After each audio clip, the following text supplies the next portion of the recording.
রাজনীতি পছন্দ করি না। এটি একটি ফাউদাবাজি কথা, এটি একটি উদ্দেশ্য প্রণোদিত বক্তব্য। রাজনীতি করা মানেই দলাদলি করা নয়।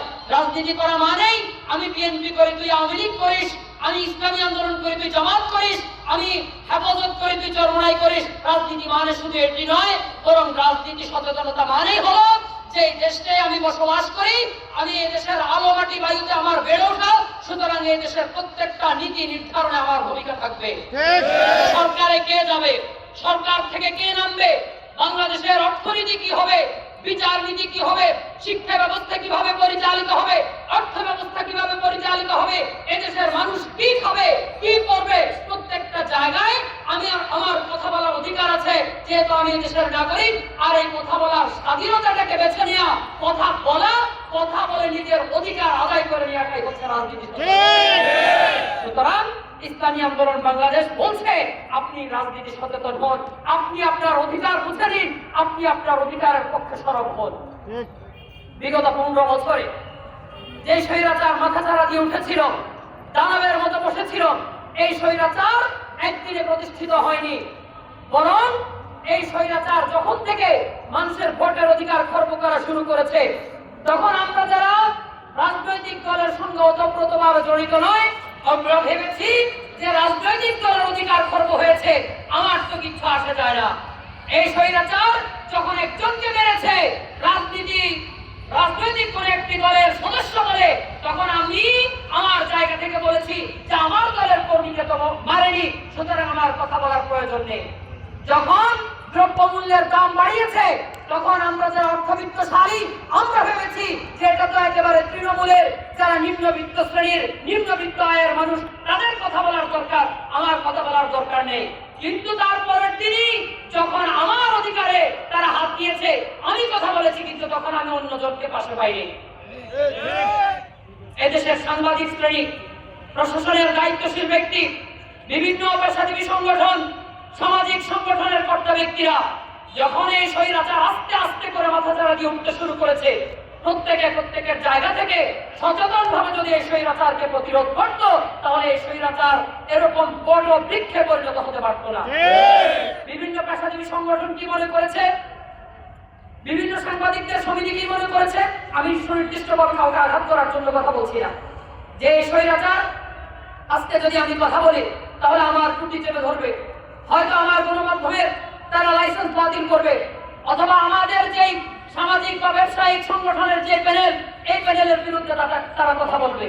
কিন্তু যদি আমরা সবাই সমস্যারে সচেতন ভাবে কাঁধে কাঁধ মিলিয়ে আগস্টের 5 তারিখের আগের কিছুদিন আমরা যেভাবে সবাই সমস্যার কথা বলেছি, প্রত্যেকে যদি সোশ্যাল মিডিয়ায়, অনলাইনে, অফলাইনে, দেশে বিদেশে সমস্যার যদি কথা বলতাম, এরকম স্বৈরাচারের মাথাচাড়া দিয়ে ওঠার সুযোগ ছিল না। কথা বলার উদ্দেশ্য হলো আজকে দীর্ঘ রক্তক্ষয়ী যুদ্ধের মাধ্যমে, অগণন মা বোনের ত্যাগের মাধ্যমে, অজস্র ভাইদের জীবনের মাধ্যমে আমরা যে স্বৈরাচারের পতন ঘটিয়ে বাংলাদেশের নতুন স্বাধীনতার স্বাদ উপভোগ করার চেষ্টা করছি। আগামীর দিনগুলোতে যেন কোন স্বৈরাচার, কোন জুলুমি শক্তি, কোন জালিম মাথাচাড়া দিয়ে না উঠতে পারে। আমরা দেখেছি 5 তারিখ সন্ধ্যা থেকে আজকের এই পর্যন্ত বাংলাদেশে কি ঘটেছে। সুনির্দিষ্টভাবে কোন রাজনৈতিক দলকে আমরা দায়ী করবো না, বরং এটা আমাদের চরিত্র এমন পর্যায়ে এসে দাঁড়িয়েছে যে আমরা কেমন যেন এদেশের নাগরিক হিসাবে নিজের যে অধিকার, সে অধিকারও বুঝি না, নিজের যে দায়িত্ব, সে দায়িত্ব বুঝি না। আমাদেরকে আমাদের দায়িত্ব সচেতন হওয়া দরকার, অধিকার সচেতন হওয়া দরকার। দুইটা বিষয় শুধু বলতে চাই। 5 তারিখের পর প্রায় 1 সপ্তাহেরও বেশি সময় ঢাকায় চলাচলের সময় দেখলাম যে বিভিন্ন জায়গায় হকার বসছে না। ভাবলাম হয়তো নতুন সরকার আসার ফলশ্রুতিতে হকারদেরকে হয়তো উচ্ছেদ করা হয়েছে। খবর নিয়ে দেখলাম যে এখানে হকার উচ্ছেদ করা হয়নি, হকাররা বসতে পারছে না। হকার কেন বসতে পারছে না গুলিস্তানে? আমাদের পরিচিত কয়েকজন হকারের কাছ থেকে খবর নিয়ে দেখলাম যে আওয়ামী সরকারের পতনের পর এই সমস্ত হকারগুলোর বসার টেন্ডার কে নিবে, এই সমস্ত হকারদের কাছ থেকে দৈনিক চাঁদা কে আদায় করবে, এটা নিয়ে বিগত সময়ে ক্ষমতায় ছিল এমন 2 জন নেতার মাঝে দ্বন্দ্ব চলছে।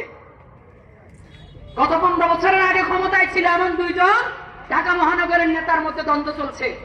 দ্বন্দ্বের পর কেন্দ্র থেকে সিদ্ধান্ত যার পক্ষে আসবে সেই আগামী সময়টাতে গুলিস্তানের হকারদের কাছ থেকে চাঁদা আদায় করবে।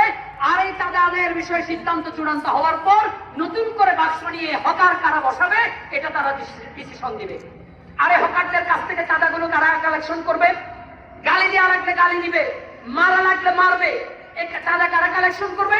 গত 15 বছর ধরে স্বৈরাচারের বিভিন্ন নেতাদের পক্ষে যারা চাঁদা কালেকশন করেছে, চাঁদা কালেক্টর টিম একই থাকবে, শুধুমাত্র চাঁদা কালেকশন করে যে নেতার হাতে দিবে সেই নেতা পরিবর্তন হবে। যদি দেশের প্রত্যেকটা জায়গায় প্রত্যেকটা ক্ষেত্রে আমাদের চরিত্রের অবস্থা যদি এটা হয়, তাহলে এরকম আওয়ামী সরকার আরো 10টার পতন করার পরও বাংলাদেশের ভাগ্য বিরোধিত মানুষের ভাগ্যের পরিবর্তন হবে না। গতকালকের কথা, শাহবাগ থানায় বসে আছি, আমাদের একজন দায়িত্বশীলের একটা বিষয় নিয়ে গিয়েছি। সেই সময় একজন ব্যক্তি আসলো ইস্টার্ন প্লাজার বিপরীতে তার নিজের বাড়ি। গত 15 বছর ধরে সেই বাড়ির 6 তলা আওয়ামী লীগের বিভিন্ন নেতা কর্মীরা দখল করে, তারা সেখানে ভাড়াও দিয়েছে, নিজেরা দখল করে বিভিন্ন অফিস আদালত চালিয়েছে। সে থানায় এসেছে বিভিন্ন আশা ভরসা নিয়ে যে থানার কর্তা ব্যক্তিদের কাছে যদি বলে তাহলে হয়তো সেখান থেকে একটা ভালো ফয়সালা পাবে। কথা বলতে বলতে বললো যে আপনি যদি মামলা করেন, বিভিন্ন রকমের এখানে প্রসিডিউর আছে, দীর্ঘ ভোগান্তি আছে, তার চেয়ে বরং আপনাকে আমি একটা ব্যবস্থা করে দেই। কি ব্যবস্থা? মুহূর্তে দেখলাম যে তিনি ফোন করলেন, কয়েকজন ব্যক্তি আসলো, পুরো অফিস ভরপুর। আসার পর বুঝতে পারলাম কথোপকথনে এত 15 বছর ধরে অমুককে খাওয়ার সুযোগ দিয়েছেন, এখন আমরা আছি, আপনার সমস্যার সমাধান করে দিব, কি লাগবে চলেন। থানা থেকে বের করে তাকে নিয়ে গেল। যদি ব্যাপারটা এমন হয়, গতকাল তুমি খেয়েছো, আজকে আমি খাবো, গত 15 বছর তোমরা খেয়েছো, আগামী 5 বছর কমপক্ষে আমাদেরকে সুযোগ দিতে হবে। মাঠ পর্যায়ে যারা এই সকল স্বৈরাচারের দোষর হিসেবে কাজ করেছে, গত 15 বছর স্বৈরাচারের দোষর হিসেবে কাজ করেছো, আবার আগামী 5 বছর, 7 বছর কিংবা 10 বছর আমাদের সহযোগী হিসেবে কাজ করবা। আর আমরা যারা মাঠ পর্যায়ের তৃণমূলের ব্যক্তি, বিভিন্ন পেশাজীবী, বিভিন্ন পর্যায়ের আমরা জনগোষ্ঠী, আমাদের এই চরিত্রের, মননের, আমাদের সাংস্কৃতিক, আমাদের বিভিন্ন ধ্যান ধারণা, রাজনৈতিক পরিবর্তন যদি না হয়, তাহলে আবারও একই কথা যে স্বৈরাচারের পতন হবে, ভাগ্য বিলম্বিত মানুষের ভাগ্যের পরিবর্তন হবে না। ইতিপূর্বে আলোচনা এসেছে 47 পরবর্তীতে আমরা দ্বিজাতিতত্ত্বের ভিত্তিতে ভারত পাকিস্তান বিভক্ত হয়েছে, কিন্তু সুবিধাবাদী শ্রেণীর হাতে ক্ষমতা চলে গিয়েছিল। আমরা কথা বলিনি, হয়তো রাজনীতি সচেতন হইনি। 25 বছর তারা আমাদেরকে জ্বালিয়েছে। এরপর 1971 আমরা আবার দীর্ঘ রক্তক্ষয়ী যুদ্ধের মাধ্যমে বাংলাদেশকে স্বাধীন করেছি। এরপর স্বাধীনতার পক্ষ শক্তি দেশকে নেতৃত্ব দিয়েছে, তারা জুলুমের নামে জুলুম করেছে, শোষণ করেছে। এরপর স্বৈরাচার সেনা সমর্থিত সরকার ক্ষমতায় দখল করেছে, দীর্ঘ 9 বছর তারা নেতৃত্ব দিয়েছে। মানুষের ভাষা তারা বোঝেনি, তারাও মানুষের ভাষা বুঝতে সক্ষম হয়নি।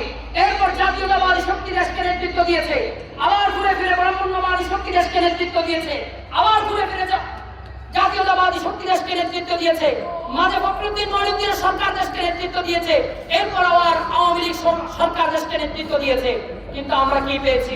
সাম্য, মানবিক মর্যাদা, সামাজিক ন্যায় বিচার, যা আমাদের কাঙ্ক্ষিত লক্ষ্যবস্তু ছিল, তা আমরা পাইনি।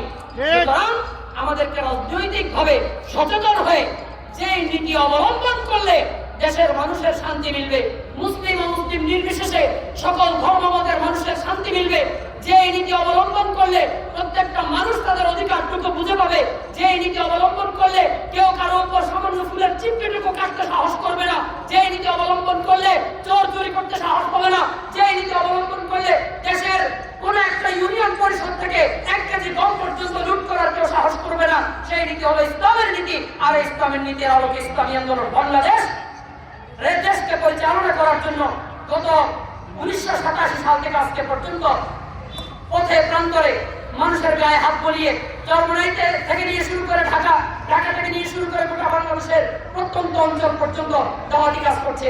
আজকে ইসলামী আন্দোলন বাংলাদেশ দাওয়াত দিচ্ছে। যারা আওয়ামী লীগ করেছিলেন তাদেরকেও দাওয়াত দিচ্ছে, যারা বিএনপি করেছেন তাদেরকেও দাওয়াত দিচ্ছে, যারা জাতীয় পার্টি করেছেন তাদেরকেও দাওয়াত দিচ্ছে। আমাদের দাওয়াত সুস্পষ্ট, ভালো লাগলে আসবে, না ভালো লাগলে সমস্যা নেই। আমরা কাঁধে কাঁধ মিলিয়ে একটা সুন্দর বাংলাদেশ করার জন্য কাজ করতে রাজি আছি তো সবাই ইনশাআল্লাহ।